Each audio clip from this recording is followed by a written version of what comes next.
নমস্কাৰ মই শ্ৰী কৰিশ্মা নাথ নাগাৰ নামৰ মহিলা গাথক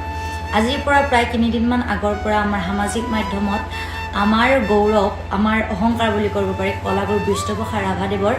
পৰজন্মৰ গীতটিত আমাৰ নামৰ দিহাটিত সংযোজন কৰাৰ বাবে যথেষ্টখিনি সমালোচনা বিতৰ্ক হৈ আছে গতিকে মোক যদিও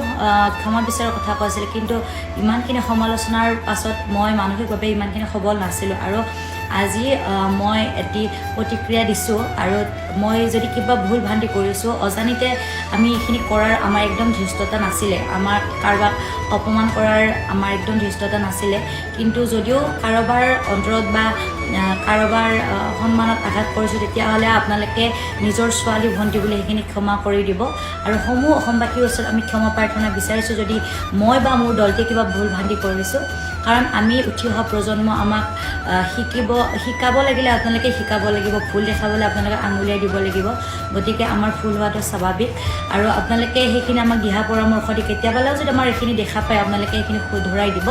লগতে আমাৰ অগ্ৰজবিলাকে আমাৰ আধুনিক সুৰবিলাক ব্যৱহাৰ নকৰাকৈ আগৰ যিখিনি আমাৰ নামৰ নিজস্ব সুৰ আছে তেওঁলোকে আমাক সেইখিনি শিকাই দিব বুলি আশা কৰিলোঁ লগতে আপোনালোকে যেন মোক নিজৰ ছোৱালী বা ভণ্টি বুলি সেইখিনি ক্ষমা কৰি দিয়ে আৰু আগৰ নিচিনাকৈ আপোনালোকে সকলোৱে আমাক মৰম দিব আশীৰ্বাদ কৰিব সদায় আমি যিহেতু অসমীয়া ছোৱালী